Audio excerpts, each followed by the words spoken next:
Bonjour à tous, bonjour, merci d'être là sur cette scène Talent. Je suis Clément Buis, je suis vice-président de France Digital, le collège entrepreneur. Je suis également entrepreneur moi-même. Dans un passé très proche, j'ai fondé une boîte qui s'appelle PeopleDoc.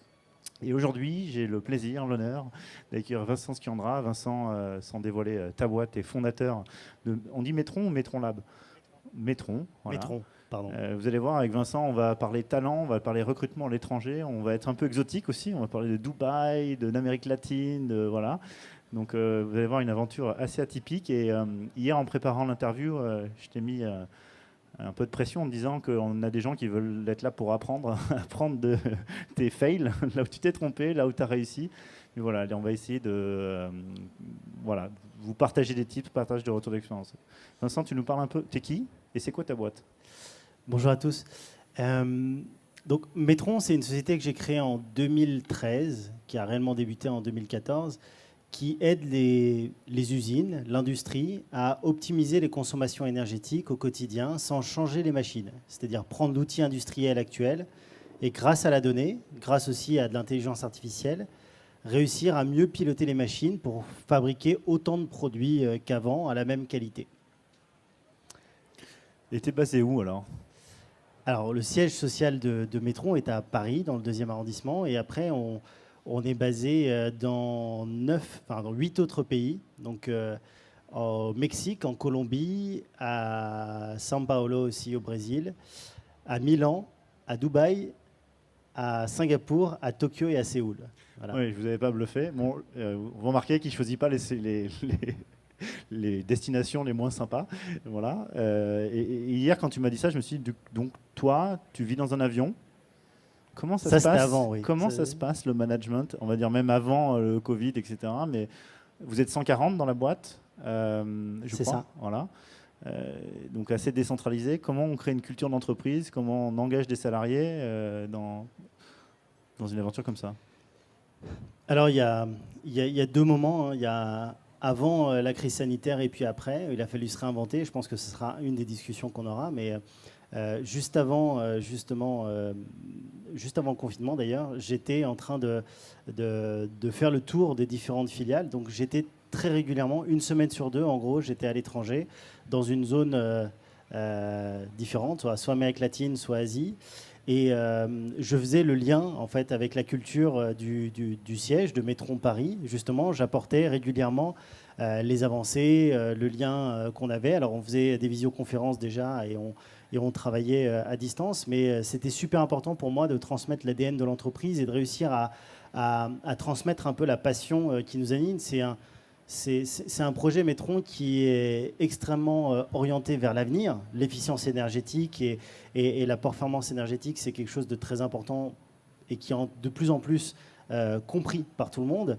Et le faire dans l'industrie, c'est vraiment un challenge parce que ce n'est pas la même culture que l'environnement digital dans lequel on est aujourd'hui. C'est une culture beaucoup plus conservatrice, complexe, et de changer les mentalités, ça demande pas mal de persuasion.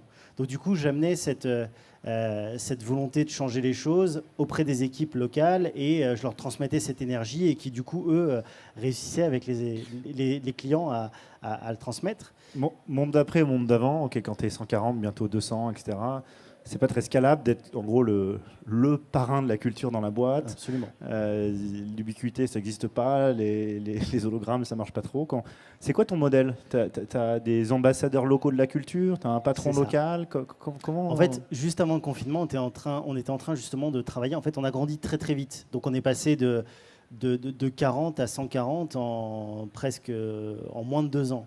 Ce qui fait que au début, on n'a pas eu forcément le temps de mettre en place ces ambassadeurs locaux, parce qu'une culture, ça s'apprend. Donc, on était déjà en train de travailler sur ce sujet de comment créer des groupes de travail sur des thématiques et d'avoir des ambassadeurs locaux sur les technologies, sur l'énergie, sur le marché, etc. Et donc, du coup, le confinement a accéléré tout ça, parce que du coup, on a pu échanger beaucoup plus et créer des groupes de travail sur comment mieux fonctionner ensemble sans que je sois obligé de me déplacer physiquement. Donc il a fallu trouver de nouvelles méthodologies, comment transmettre à travers des vidéos, à travers du contenu, même pas forcément pour les clients, hein, pour nous en interne, comment en quelques secondes réussir à transmettre une partie de cet ADN et d'embarquer les nouvelles recrues parce que je fais le lien avec quelque chose dont on va parler après, mais c'est qu'on a recruté pendant le confinement à peu près 40 personnes, 20 en France et 20 à l'étranger dans les 9 filiales dont je vous ai parlé. On a ouvert Séoul et Tokyo pendant le confinement avec des personnes qu'on a recrutées sur place. Attends, comment on fait ça pour ouvrir Séoul et Tokyo pendant le confinement? Je sais pas. On a Déjà, pourquoi on décide de le faire à ce moment-là? C'était prévu d'avant. On a signé un très gros contrat avec NTT Docomo, donc un des acteurs du télécom japonais assez important. Et dans notre contrat et dans ce qu'on avait à faire, une des tâches, c'était justement de créer une filiale en local pour assister les équipes de NTT Docomo à vendre et à promouvoir nos solutions en local. Et donc, du coup, ça faisait partie du contrat. Donc, quelque part, il fallait le faire. Et on n'a pas voulu le subir, on a voulu mettre en place vraiment une filiale locale. Et du coup, ça nous a posé pas mal de challenges. Le Japon, c'est une culture aux antipodes de la nôtre. Donc du coup, intégrer des collaborateurs japonais, transmettre la culture, ouvrir la filiale, tout ça à distance. Je ne sais pas si on a réussi totalement, ça fait que quelques mois, mais on a réussi quand même à transmettre pas mal de choses. Et pour être hyper pragmatique, tu vas dans un pays, tu sais quoi, c'est un recruteur en France qui recrute de là, tu fais du LinkedIn, tu fais un deal avec une agence locale, tu fais un peu tout. Je ne vais pas vous vendre du rêve, hein, c'est beaucoup plus simple que ça. Généralement, enfin moi, comment je fais, on fait un premier voyage dans le pays qui nous intéresse, qu'on a ciblé, dans lequel il y a un potentiel marché. On va sur place, on essaie de détecter un maximum de leads locaux commerciaux, ça commence toujours par du business, et on essaie de rencontrer tous les acteurs importants qui pourraient nous permettre de signer un deal local. Et à partir de là, on voit comment ils réagissent, c'est-à-dire quels sont les types de profils, est-ce que c'est comme en France ou ailleurs, nos interlocuteurs décisionnaires, est-ce que c'est les mêmes ou pas? À partir du moment où on a analysé ça, donc ça prend 1 ou 2 voyages, derrière, on arrive à profiler quel type de personne on aurait besoin. Est-ce que c'est quelqu'un de plutôt très senior, avec un gros réseau qui va nous coûter très cher, mais qui nous facilitera l'accès? Est-ce que ça peut passer par, en attendant, des apporteurs d'affaires, des personnes qui vont avoir un réseau, pas forcément les compétences techniques, mais ça on peut l'apporter, mais qui vont nous ouvrir les bonnes personnes à un moment donné? Ou est-ce que ça peut passer par la CCI ou d'autres entreprises qui font ça très bien aussi parfois dans certains pays, qui vont nous créer des leads commerciaux et il y a après le premier deal de mettre en place quelque chose. Et grâce à cette étude de marché, on va dire un petit peu à l'arrache, hein, Pragmatique, on va dire. Ouais, désolé. Grâce à cette étude de marché de terrain, on a du coup rapidement le type de blocage que l'on doit lever. Le niveau en fait, d'interlocuteur qu'on arrive à avoir par nos propres moyens. Bref, comment on doit passer les étapes. Et c'est très différent entre le Japon, la Corée, l'Amérique latine. C'est à chaque fois complètement différent. Et après, on essaye à travers les réseaux, soit de Français sur place, soit d'autres personnes qu'on peut connaître. On arrive à petit comprendre l'écosystème. Souvent, on fait un premier recrutement. Ça ne marche pas à tous les coups. Le premier n'est pas forcément celui qui va rester dans 6 mois ou dans 1 an, mais ça nous permet d'affiner. Donc, il faut prendre le risque à un moment donné d'engager quelqu'un qui va, dans lequel on croit hein, à chaque fois, qui va peut-être nous décevoir, mais de toute façon, en fait, il y a peu de chances que ça marche dans un premier temps, mais il y a aussi des chances que ça marche. Voilà. Tu disais, vous allez voir les autres boîtes, l'écosystème, et moi, je trouve l'exemple de ta boîte hyper intéressant parce qu'aujourd'hui, la plupart des boîtes, alors tech, B2B, B2C, en gros, on éprouve notre solution en Europe, en France, hein, et puis on va très souvent aux États-Unis. Enfin, c'est un peu ce qui se passe, la tendance. Toi, pas du tout. Toi, j'ai l'impression que tu fais tous les autres pays, sauf ceux-là. Et du coup, tu dois évangéliser, j'imagine, un petit peu. Alors, notez bien son nom, du coup, hein, si vous voulez aller à Dubaï ou en Bolivie ou en Asie. J'imagine que vous êtes un peu pionnier aussi dans la scène tech française. Ou est-ce qu'il y a quand même déjà d'autres boîtes et que tu arrives à avoir un réseau, des gens qui vous ont aidé? Dans la scène tech française, pas trop. Ouais. On n'en croise pas beaucoup. Dans la scène tech, par exemple, anglaise ou espagnole, en fonction des zones où on va, en Amérique latine, il y a quand même beaucoup de tech espagnoles qu'on croise. Bien sûr. Peu de françaises, c'est vrai. Des anglais qu'on croise un petit peu de partout. Mais globalement, on est souvent seul dans les pays où on va. Mais c'est vrai que je n'ai pas du tout misé sur les États-Unis. Les États-Unis et la Chine, c'est les 2 plus gros marchés industriels. Je n'ai pas du tout misé dessus. Parce que l'accès à ce marché est très cher pour moi, en tant que tech sur la partie industrie. Il y a quand même une compétition, même si ce n'est pas du tout ce que l'on fait. D'un point de vue marketing, il y a une compétition, du coup, l'effort est important. Dans tout le reste de l'Amérique latine, le Mexique, le Brésil, par exemple, sont les 2 pays les plus industrialisés du coin, hors États-Unis. Et donc, du coup, là, il n'y a personne. Il n'y a personne, et donc, du coup, il y a tout un marché à prendre. Et quand on va voir ses clients dans la zone, ils nous disent merci. Ils nous disent, en fait, à part Schneider Electric et Siemens, il n'y a personne d'autre dans ce que l'on fait qui vient les voir. Du coup, il y a un boulevard. Donc, on a pris les positions très rapidement dans la zone.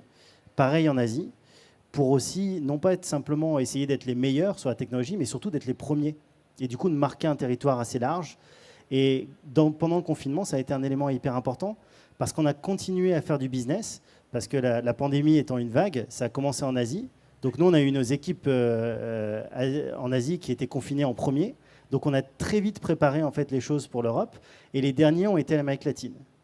Et donc, du coup, quand ils ont déconfiné en Asie, on a signé notre deal très fortement, des gros deals en Asie à ce moment-là, pendant qu'on était en train d'être confinés en Europe.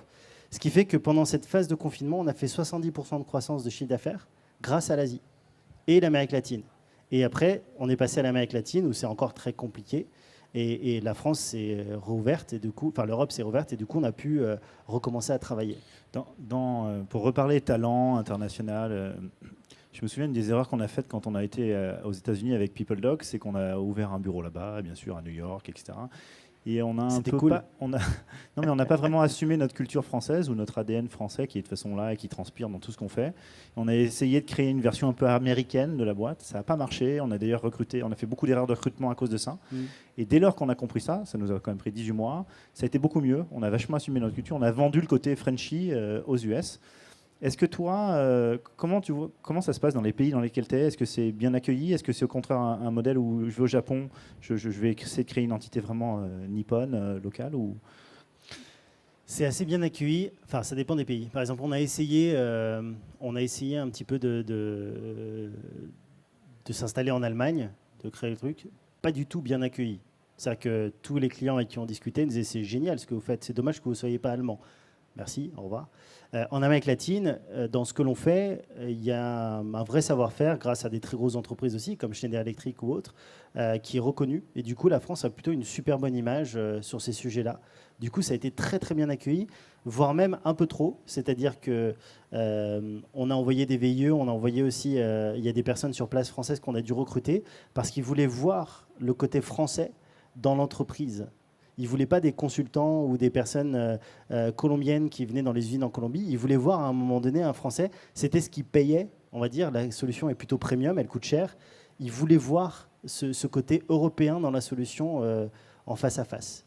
Ça a été un élément. Au début, on a pris que des Colombiens et on s'est planté. On a voulu faire un truc colombien et le marché voulait quelque chose de un peu plus français que colombien.